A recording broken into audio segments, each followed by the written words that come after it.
یہ پاکستان کی عدلیہ کو سوچنا پڑے گا کہ پاکستان کی عدالتوں میں پاکستان کی عوام کا جو یقین ہے وہ کس طرح برقرار رہے گا. میں ایک سوال پوچھتا ہوں کہ جب ہم 2018 سے 2022 تک اپوزیشن میں تھے اور ہم کوئی بھی پٹیشن لے کر اسی اسلام آباد ہائی کورٹ میں جایا کرتے تو ہمیں جسٹس اطہر من اللہ صاحب جو اس وقت چیف جسٹس تھے اسلام آباد ہائی کورٹ کے ایک بڑا لیکچر دیا کرتے تھے اور وہ ہمیں آرٹیکل 69 کانسٹیٹیوشن کی جو ہے 69 بتایا کرتے تھے. ہمیں سمجھایا کرتے تھے کہ پارلیمنٹ کے پروسیس میں ہم انٹرفیئر نہیں کر سکتے, پارلیمنٹ کی پروسیڈنگز کے پروسیس میں ہم انٹرفیئر نہیں کر سکتے, پارلیمنٹ کی کمیٹی کے پروسیس میں ہم انٹرفیئر نہیں کر سکتے. الیکشن کمیشن کے ممبران کی تعیناتی کا معاملہ تھا, پورا پارلیمنٹ کو بائی پاس کر کے غیر آئینی طور پر صدر پاکستان نے ایک نوٹیفیکیشن نکالا تھا, لیکن اس سارے پروسیس کے بیچ میں کوئی سٹے آرڈر نہیں کہیں پہ نظر آئے گا آپ کو. ہم نے صحت انصاف کارڈ جب عمران خان نے اس کے اوپر تحریک انصاف کا پرچم شائع کر دیا, اس کے اوپر جب ہم نے پٹیشن ڈالی تو اس پٹیشن کے اوپر بھی کوئی سٹے آرڈر نہ آیا. ہم پر خود مقدمات بنائے گئے جو لاہور میں نیب کے تھے, میرے پہ مقدمے تھے, میں اپنی پٹیشن لے کے پیش ہوا اس وقت اسلام آباد ہائی کورٹ میں. انہوں نے کہا جی ہم آپ کو ریلیف نہیں دے سکتے, کوئی پروٹیکٹیو بیل نہیں مل سکتی, چاہے آپ کا معاملہ لاہور میں, اب لاہور جائیں. اور میری طرح کے کئی لوگ جو بعد میں گرفتار ہو گئے ان کو کوئی ریلیف نہیں ملا اس وقت عدالت سے. کئی پروٹیکشن آرڈرز کے کیسز چلے, ہم پروٹیکشن آرڈر شہباز شریف کا مانگنے گئے, ہم پروٹیکشن آرڈر خواجہ آصف کا مانگنے گئے, ہم پروڈکشن آرڈر کسی بھی ایسے خواجہ سعد رفیق کا مانگنے گئے, شاہد خاقان عباسی کا, احسن اقبال کا, تو ہمیں اسلام آباد ہائی کورٹ نے کہا کہ یہ پارلیمنٹ کا معاملہ ہے, وہ پارلیمنٹ کے معاملات میں انٹرفیئر نہیں کر سکتے. تو آج کیا اسلام آباد ہائی کورٹ کے وہ ججز جسٹس اطہر من اللہ کا جو وہ فیصلہ ہے اس کو نظر انداز کر رہے ہیں کہ جب ماضی میں 2018 سے 22 کے بیچ میں ہم روتے بلکتے چیختے جاتے تھے ان ججز کے پاس کہ ہم سے زیادتی ہو رہی ہے, رانا ثناء اللہ کے اوپر 15 کلو ہیروئن ڈال دی گئی ہے, اس کا جج واٹس ایپ گروپ کے واٹس ایپ میسج کے ذریعے ٹرائل کورٹ کا جج تبدیل کیا جا رہا ہے, تو اس وقت تو چیف جسٹس نے سوو موٹو نہیں لیا. اس وقت تو محترم چیف جسٹس صاحب کو سوو موٹو لینا یاد نہ آیا جب یہاں پر کئی غلط اور ناجائز نیب کے کیسز بنائے جا رہے تھے. ہمیں تو صرف آبزرویشنز نصیب ہوئی, ہمارے کیسز میں تو صرف تاثرات دیے گئے کہ نیب زیادتی کر رہی ہے, نیب ظلم کر رہی ہے, اس طرح نہیں ہونا چاہیے, یہ غلط ہے. لیکن کیا اس وقت کوئی سہولت جو آج عمران خان کو عدالتوں سے مل رہی ہے, یہ سہولت اس وقت اپوزیشن رہنماؤں کو تھی میسر؟ کیا اس وقت خواجہ سعد رفیق کا فیصلہ آج بھی نکال کے پڑھ لیں کہ کتنے سال وہ شخص جو ہے وہ جیل میں پڑے رہے, گلتے رہے, مسلم لیگ نون کی قیادت کے کئی رہنما, کوئی پرسان حال نہ بنا. 2 سال 2.5 سال 3 سال کی جب جیل کاٹنے کے بعد وہ جاتے سپریم کورٹ میں مقدمہ جاتا تو سپریم کورٹ کہتی نیب زیادتی کر رہی ہے, نیب قانون کو تبدیل ہونا چاہیے. لیکن اس سے زیادہ نہیں کہ ایک شخص کی آپ نے زندگی کے 3 سال جیل میں لگا دیے, اس کی زندگی تباہ و برباد ہو گئی, لیکن اس وقت تو سو موٹو لینا یاد نہیں آیا. اور یہاں پر ایک دن کے لیے ایک شخص پولیس لائن میں بیٹھا تو پورے پاکستان کا عدالتی نظام جو ہے اس میں زلزلہ آ گیا. یہ کیسا انصاف ہے؟ اگر انصاف کے تقاضے, اگر میجرمنٹ کا جو سکیل ہے وہ یہی ہوگا تو پھر پاکستان کی جو عدلیہ ہے اس کی رینکنگ میں, انٹرنیشنل رینکنگ میں ہم یقیناً 140ویں یا 150ویں نمبر پہ جائیں گے. کہ اگر ہماری جو منصفی ہے اس میں بیلنس نہیں نظر آئے گا, اگر ہماری منصفی میں 2023 میں پارلیمانی کارروائی کی کمیٹیوں کے اوپر سٹے آرڈر دیے جائیں گے اور 2018-19 میں پارلیمانی کارروائی اور کے اوپر عدالتیں ہاتھ اٹھا دیں گی اور کہیں گے کہ ہم انٹرفیئر نہیں کر سکتے, تو یہ دوہرا معیار نہیں ہے. اگر اس طریقے سے توشہ خانہ کیس کو آپ دیکھ لیں کہ توشہ خانہ کیس میں ایک جج کو, ظفر اقبال کو, کس طریقے سے کلیپس کرایا گیا. سو موٹو تو چیف جسٹس صاحب کو اس دن ہی لے لینا چاہیے تھا جس دن عمران خان ایک جتھے کے ساتھ جوڈیشل کمپلیکس میں داخل ہوا تھا, جس دن آرڈر شیٹ ہی گم گئی تھی. ایک شخص چوری کرتا ہے, ڈکیتی کرتا ہے, آپ اس کو اتنی پروٹیکشن دینا شروع کر دیتے ہیں کہ اس کو عدالتوں پر حملے کرنے کی اجازت دے دیتے ہیں.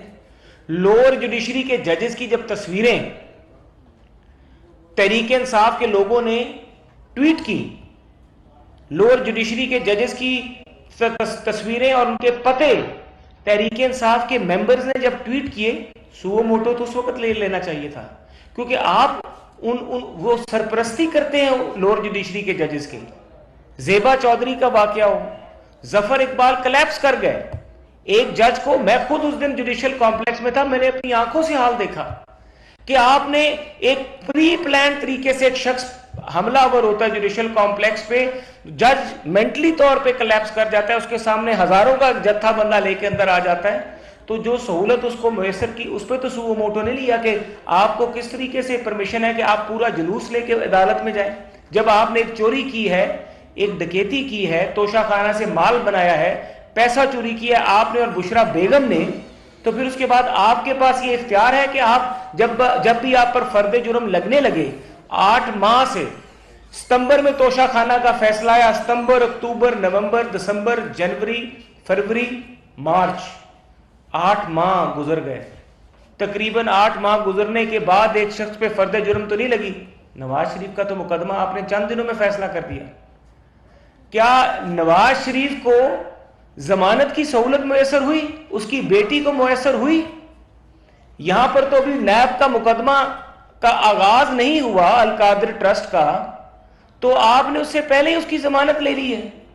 کیا ریمانڈ ہوگا، کیا تحقیق ہوگی، کیا انویسٹیگیشن ہوگی؟ آپ توشہ خانہ کیس میں پروسیڈنگز کو روک دیتے ہیں، پروسیڈنگز کے اوپر سٹے آرڈر کر دیتے ہیں. تو کیا یہ سہولت آپ نے نواز شریف کو میسر کی تھی؟ کیا یہ سہولت شہباز شریف کو میسر تھی؟ کیا یہ سہولت حمزہ شہباز، فریال تارپول، خورشید شاہ اور باقی جتنے بھی ہمارے لوگ تھے، رہنما تھے، ان کو یہ سہولت میسر تھی کہ ان کے خلاف مقدمات میں سٹے آرڈر دے دیے جائیں؟ جج بشیر صاحب کے اوپر تو مانیٹرنگ جج بٹھایا گیا تھا، اور ثاقب نثار کی اب تو ریکارڈنگز منہ بولتا ثبوت ہے، بلکہ ایڈمیشن ہے کہ کس طریقے سے نواز شریف صاحب کے خلاف فیصلہ کرایا گیا. تو کیا اس وقت ضمیر نہیں جاگا؟ اس وقت ایوان میں، عدالتوں کے ایوانوں میں بیٹھے ہوئے ہمارے معزز ججز صاحبان کا، کہ جنہوں نے دیکھا ہو کہ ایک شخص کو ہم بے گناہ سزا دے رہے ہیں، جس کے بعد لندن کی عدالتوں نے اور وہ مساوی جو تھے، انہوں نے اپنی کہا کہ جو نواز شریف کے خلاف کیسز بنائے گئے وہ سب جھوٹ تھے، وہ غلط تھے. تو کیا اس پہ سو موٹو نہیں بنتا؟ آج بھی وہ شخص پاکستان سے باہر بیٹھا ہے، ایک ایسا جرم جس جرم کے جو اس نے کیا ہی نہیں، کیا اس پہ سو موٹو نہیں بنتا؟ تو یہ جو رویہ ہے کہ عدالتوں کو، ٹرائل کورٹس کو کارروائی کرنے سے روک دیا جاتا ہے. اب میرے خیال سے توشہ خانہ میں جو 8 جون یا کیا تاریخ ہے کہ مارچ میں ایک شخص پہ فرد جرم عائد ہوتی ہے، آپ پہلی دفعہ سنا ہے کہ ایک شخص پہ فرد جرم عائد ہوئی ہے، اس کی آپ نے پروسیڈنگ ہی روک دی. اس کی پروسیڈنگ ٹرائل ہونے دیں، اگر اس نے غلط کیا ہوگا تو سامنے آ جائے گا، اگر اس کو سزا ہوگی تو وہ اپیل میں آپ کے پاس دوبارہ آ جائے گا، جو کہ پاکستان کی ایک قانونی جو ہماری رجیم ہے اس کے نیچے ہوتا ہے. لیکن یہاں پہ کیا ہو رہا ہے؟ یہاں پہ یہ ہو رہا ہے کہ نہیں، عمران خان وہ عدالتی لاڈلا ہے، اس کے کیسز کو سٹے دے دیا جائے. اس نے اگر چوری کی ہے، اس نے القادر ٹرسٹ میں غبن کیا ہے، وہاں سے پیسے لیے، کک بیکس لیے، نہیں، اس کو سٹے دے دیا جائے. القادر کی پروسیڈنگز، توشہ خانہ کی پروسیڈنگز، جہاں جہاں پر عمران خان کے خلاف مقدمات چل رہے ہیں، سوال صرف یہی ہے کہ کیا یہ سہولت نواز شریف کو اور باقی پاکستان کے جتنے بھی لیڈران ہیں، کیا یہ ان کو سہولت میسر تھی پاکستان کی عدلیہ کی طرف سے کہ جب ان کے ساتھ زیادتی، ظلم اور جبر ہوتا تھا، کیا اس وقت عدالتیں سو موٹو لیتی تھی؟ کیا اس وقت عدالتیں یک طرفہ جس طریقے سے آج کارروائی کرتی ہیں، کیا اس وقت اس طریقے سے یک طرفہ کارروائی کی جاتی تھی؟ کیا اس وقت رانا ثناء اللہ کا جب جج چینج ہوا اور اس کو جس طریقے سے پکڑا گیا اور سارا کچھ سامنے بھی آ گیا اور بین الاقوامی لیول پہ پاکستان کی جگ اسائی ہوئی کہ ایک سابقہ وزیر قانون، ایک لیڈر آف دا اپوزیشن سابقہ، ایک بڑا سیاسی جماعت کا پروونشل پریزیڈنٹ پارٹی کا، اس پہ آپ نے 15 کلو ہیروئن ڈال دی ہے. کیا اس وقت ہمارے جو ججز تھے ان کا ضمیر نہیں جاگا کہ یہ جو ظلم ہو رہا ہے ہمیں اس کا بھی نوٹس لینا چاہیے. یہ وہ سوال ہیں جو اب اٹھ رہے ہیں. یہ وہ سوال ہیں جن کے بارے میں پوری پاکستانی قوم دیکھ رہی ہے. اور جواب اس کا یہ ہے کہ 2014 میں جس طریقے سے ایک شخص کو اور ایک سیاسی جماعت کو پاکستان کے پولیٹیکل اور جمہوری پروسیس کے بیچ میں ایک سیاسی جماعت کو عسکریت انتہا پسند جماعت بنا دیا گیا, تو کیا اب اس طرح کے حکم نامے, اس طرح کی جو پروٹیکشن ہے عدالتی, کیا اس طرح کی پروٹیکشن دوبارہ سے, کیا ہم وہی غلطی تو نہیں کرنے جا رہے ہیں جو کہ 2014 میں ہوئی اور اس کا خمیازہ پاکستانی قوم نے 9 مئی 2023 کو بھگتا. تو اب جو یہ عدالتی ایک سہولت کاری اس کو میسر ہو رہی ہے, تو کیا یہ سہولت کاری جو ہے, کیا یہ وہ 2014 والی سہولت کاری تو نہیں؟ اور اس 2014 والی سہولت کاری کا نتیجہ جس طریقے سے 9 مئی 2023 کو پاکستان کے اداروں کو, ہم سب لوگوں کو بھگتنا پڑا, تو کیا اس طرح کے نتائج کل آپ کو بھی نہ بھگتنے پڑ جائیں؟ یہ لمحہ فکریہ ہے اس قوم کے لیے کہ no one is above the law, everyone is answerable to the law. Even if it is the Prime Minister or a person walking on the street in Pakistan, he is answerable to the law. یہ کوئی قانون میں جو جانبداری ہے اس کا کوئی concept نہیں ہے. یہ نہیں ہے کہ 2018 کی جو پارلیمنٹ ہے, 2019 کی جو پارلیمنٹ ہے, وہاں پہ آپ کو ٹرائیکوٹمی آف پاور کا کانسیپٹ یاد آ جائے, اور 2022-23 کی جو پارلیمنٹ ہے وہاں پر آپ کہیں کہ پارلیمنٹ جو ہے وہ اپنی جو باؤنڈریز ہیں ان کو تجاوز کر رہا ہے. وہاں پہ آپ کو آرٹیکل 69 بھول جائے, 2018-19 میں آپ کو آرٹیکل 69 یاد رہے.